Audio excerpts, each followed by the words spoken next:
So just to sort of recap everything we've been doing, because this is the last lesson, we've talked about what relations are. We talked about specific types of relations called functions. We talked about certain properties of relations and functions like domain and range, and what notation to use to write domain and range. What else have we done? We've looked at graphs and answered questions from them, or you've been given a situation, you've been asked to graph it. And then the last lesson we talked about relations that are linear. They form a straight line, or every time the domain values go up by a constant amount, the range values go up or down by a constant amount. Okay, so like I said, now we're going to sort of just put things together and talk about linear functions. So here we have an example. We've got a relation that shows the relationship between time and temperature at some place. Okay, so we can see just by looking at the graph that it was below zero when we started to measure temperature at this location. It eventually hit zero and then went above zero. So a few sort of questions, and these are review. Is this a function? Yes. Why? Sorry?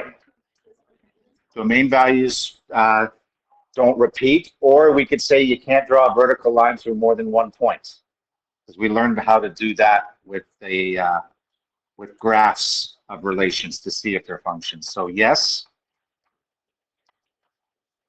domain values don't repeat. Good.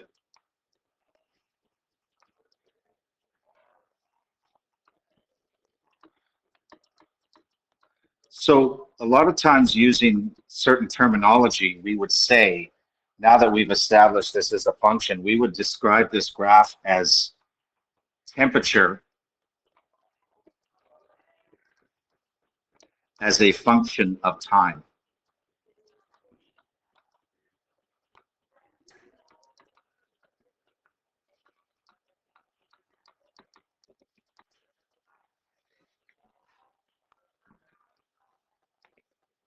So we know it's a relation, we've established it's a function. Now let's talk about the domain and range.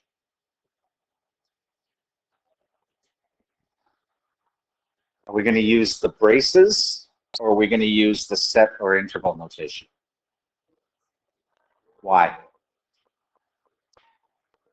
Why do we use the set or why do we not use the, when is the only time we use braces? You should know the difference between these two.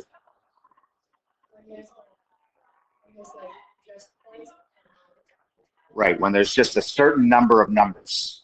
But as soon as there's any kind of connection on the graph, with a curve, with a line segment, with a ray, whatever, we have to use set or interval notation. So this, we've got a segment, so it's a whole span of numbers, which means interval and set notation. So let's do interval. What is the x value, or actually t value in this case, of the point to the furthest left? Left. X value. X value. 0. Right? Have we included? Yes. What's the x value of the point to the furthest right, or t value? 12. That's the domain. How would you write that in set notation? Because you have to be able to do both.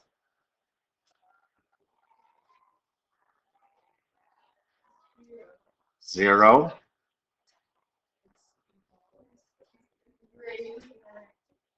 Which way? Like that? Or equal to? Okay, but it's not x this time, is it? What have we called the horizontal axis? Good, so just be careful with that. Less than or equal to again, 12. Good.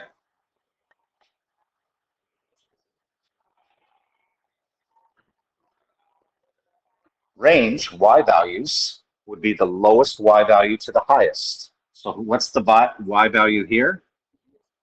And here, 10. So it's from -5 to 10. With brackets around them because we include. And then in set notation, very similar to the last one, two inequality symbols, except the numbers are different and the letter is different.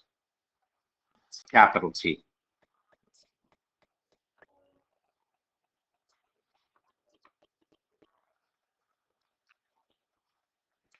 Okay. For the first one, could you do H? But if you look at the horizontal, it calls it T. Yeah. Is it linear? Why? Don't overthink this. Yeah, or it just forms a line, right? Yes. Because the graph forms a line. Or it goes up by constant amounts every time.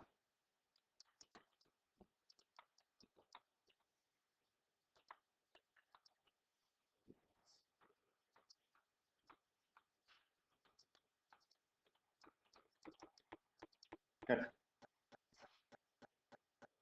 So because it's linear, that means that we can find the rate of change, which is the same as the slope. So remember that. Okay. So the rate of change is going to be the same as the slope formula. Distance or difference in y's divide difference in x's. Difference in x's. So we need 2 points to do that. Well, we've got 4 points here. Maybe let's use these ones. What coordinate is this? 0, -5. And this one? The coordinate 4, 0. Okay.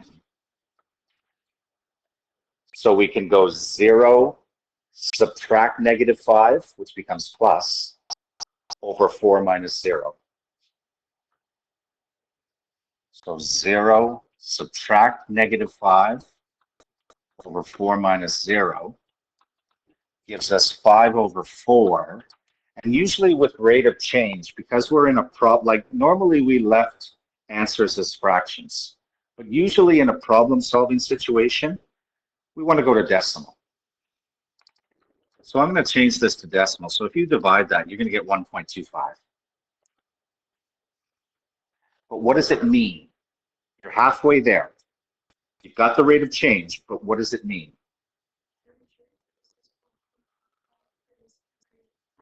Yep. Temperature increases 1.25 degrees every hour.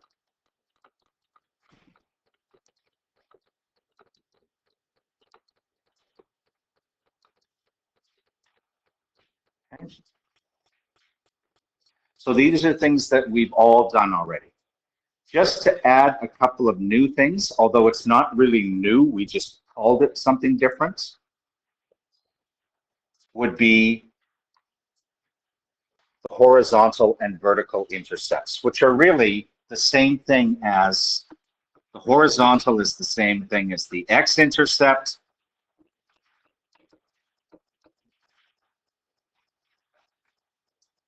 The vertical intercept is the same as the y-intercept.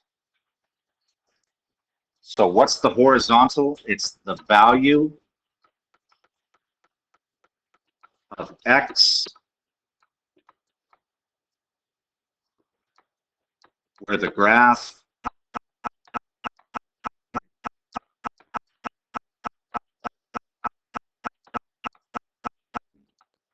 crosses the horizontal axis.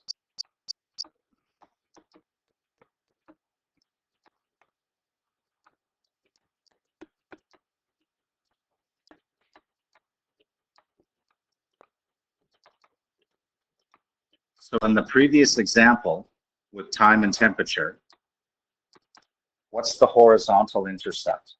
What's the x value where it crosses the horizontal axis? 4. Okay, so that's the horizontal intercept. If you're asked the coordinate, then you put 4, 0. The intercept itself is 4, okay? So this is important. Intercept is 4. Coordinate of intercept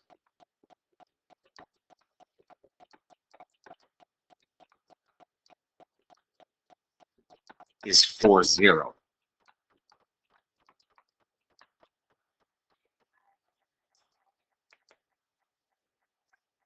And then similarly, the vertical intercept is the value of y.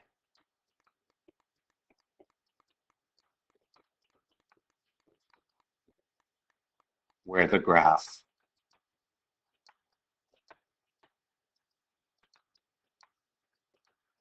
crosses the vertical axis.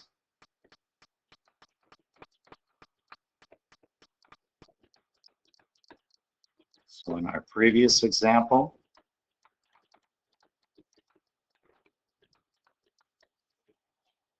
what would be the vertical intercept, or really y-intercept? -5. And again, remember, that's the intercept, but the coordinate is 0, -5. Much the same as this. Okay, so that's really all we've added. So like I said, there's really not much new here. So now we're just going to do a few examples where we put things together, especially the last example we're going to do. Okay. Well, I don't know what you're pointing at. This? Yeah. Vertical.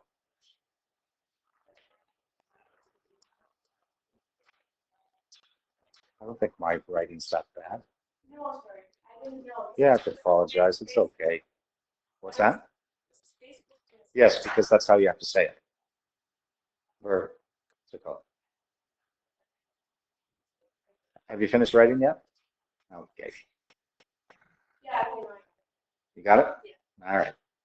Anybody else still need this? Okay. So like I said, let's look at some examples. So here we've got the fuel consumption of a scooter with a full tank of gas at the beginning of some journey. So it starts with a full tank of gas, which is how much? How much is a full tank of gas? You got to be able to read graphs. Sorry? Really? 8 liters. Here.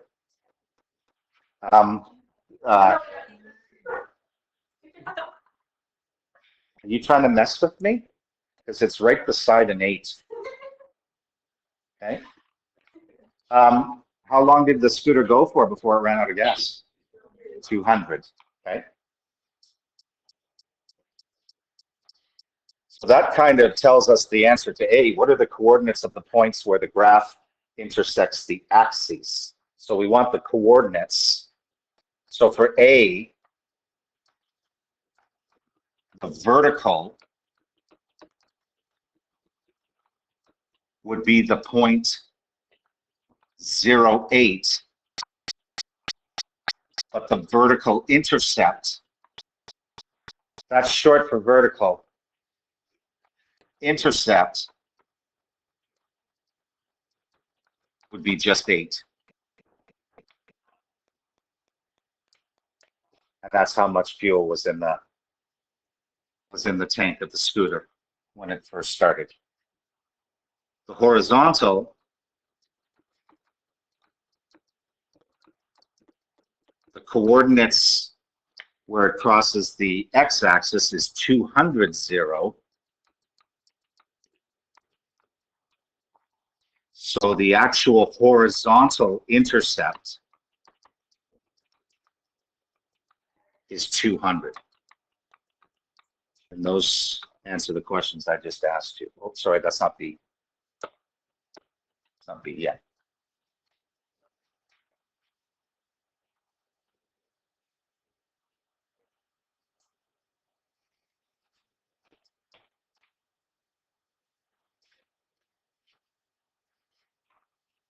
Domain and range. Anybody want to take a shot? Domain. You can tell me set notation or interval notation, whatever you like. Remember, domain is left to right. So furthest left x value, furthest right. 0, 200. Yep. 0 to 200. What would the range be? Now you got to change your thinking. It's lowest to highest and y values. 0 to 8.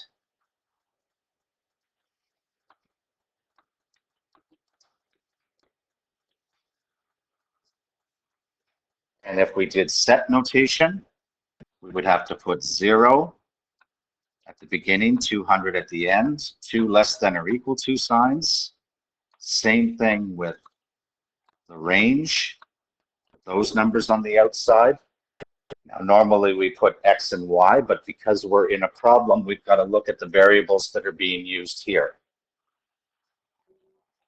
D and V. So that would be D and V.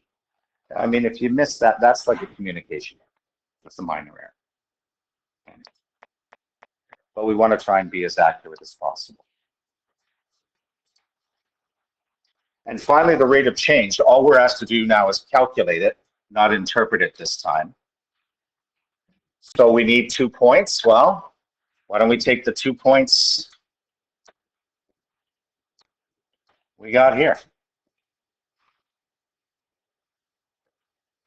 So first, y minus y over x minus x, so 8 minus 0. I'm just going to put ROC. 8 minus 0 over 0 minus 200. Remember, don't mix up your order because this one's actually going to work out to a negative. You're going to get 8 over negative 200 or negative 8 over 200.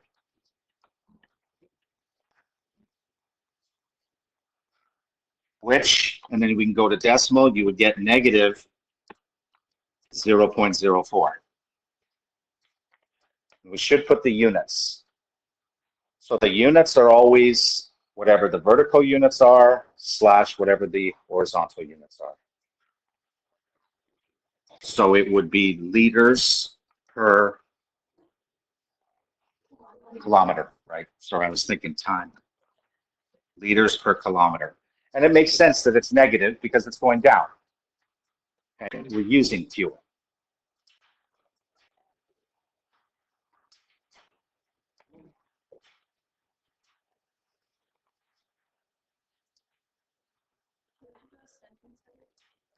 What's that?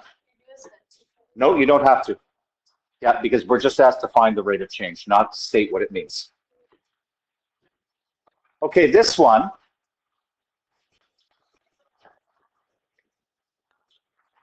You're asked to graph this. What's another way I could write this? Instead of f of x, I can use, what did we replace it with? You remember when we did function notation? This is function notation.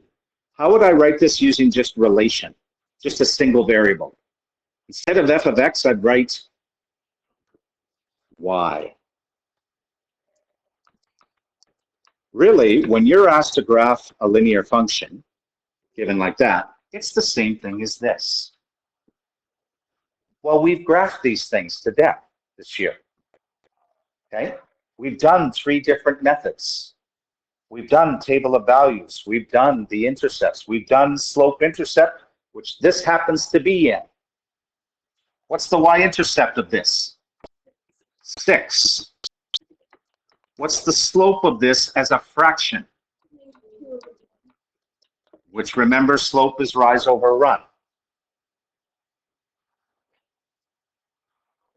So plot the y-intercept, 3, 6, down 2, and to the right 1, yoink, yoink.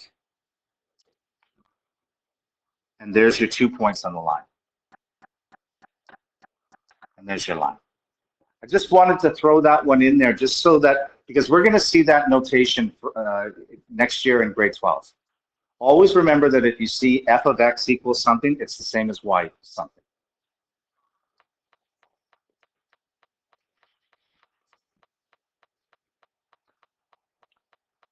This one, you got a choice. Which graph has a rate of change of 1/2 and a vertical intercept of 6? Somebody said B, why? It's going up, so it's got a positive slope. And it does happen to be, if we do rise over run, we rise 1 and run 2. And the vertical intercepts of both of them are at 6. But this one goes down, so yes, that's the one.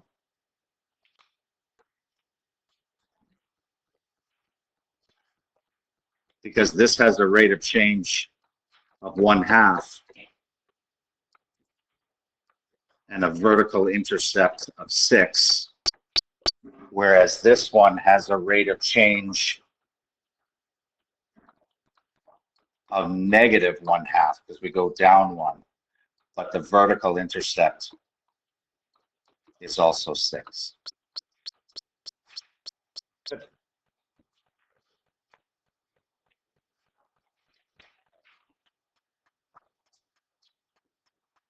Okay, the last question we're going to do, again, kind of puts it all together, what we've been doing.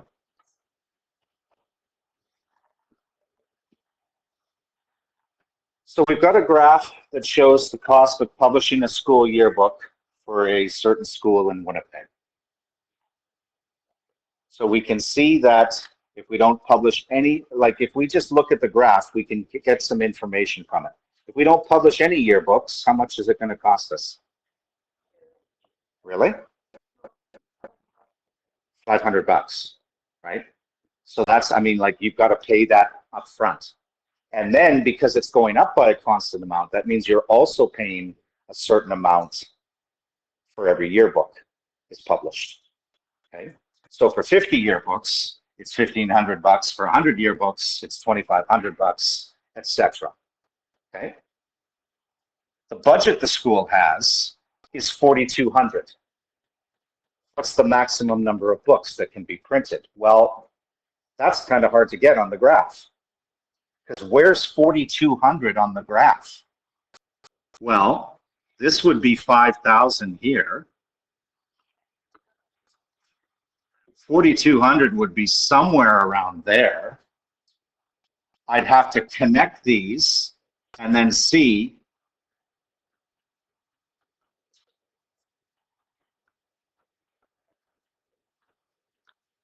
so it looks like I'm getting somewhere halfway between 150 and 200, but I got to be exact. About is not good enough when we're talking about a budget. Okay?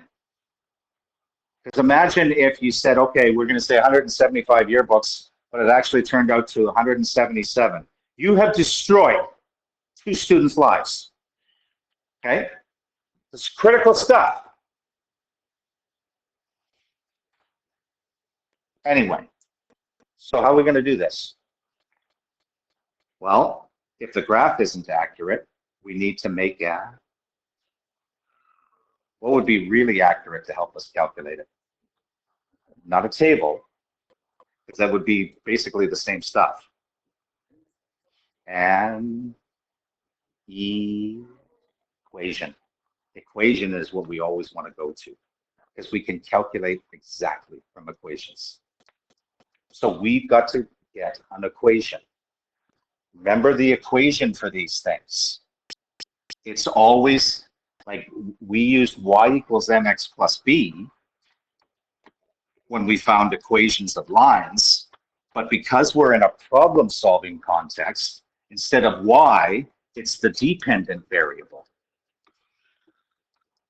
What the? Is that a baby crying? Instead of slope, it's rate of change.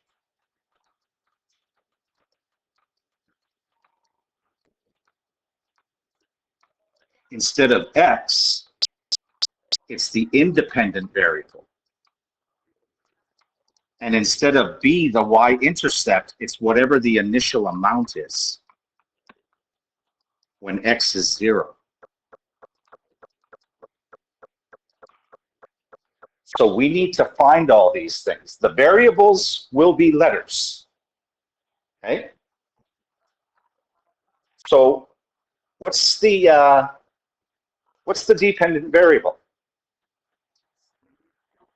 C, well, somebody said C and then N. You said both. Oh, you said N. Sorry. Okay. The independent variable is always horizontal. Sorry, the dependent variable is always vertical. So that's C.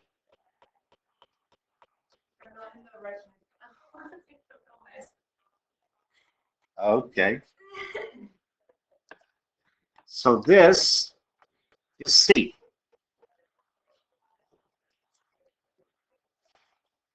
What's the independent variable? N.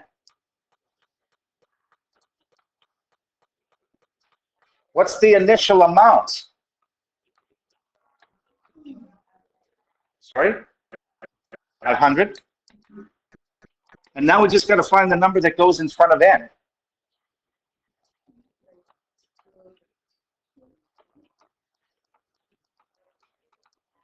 Well, we got to calculate it, don't we?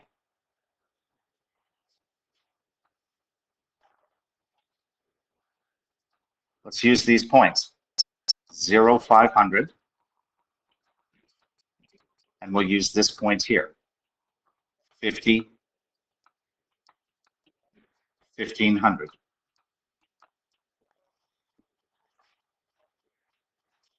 So to find the rate of change, 1500 minus 500 over 50 minus 0. So 1500 minus 500 over 50 minus 0, which gets me, well, that's 1,000 over 50, which is 1,000 divided 50.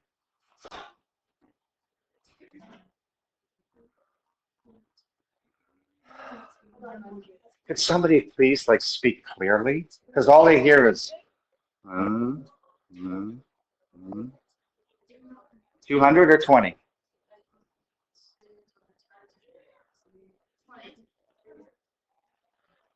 Why? Are you just saying that, or do you? It is 20. So that's the equation. So notice we have to build the equation. Now that we've got the equation, we can answer the question. Because the original question said, well, the budget is 4,200. How many of these? So I need to replace 4,200 and figure out what N is. So I have to solve that equation.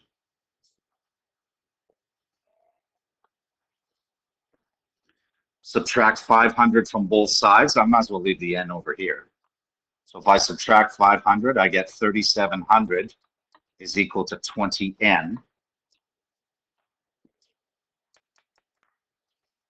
And 3,700 divide 20 .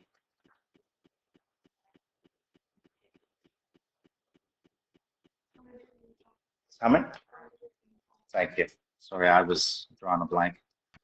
So 185 yearbooks. Imagine if we said 175. 10 students.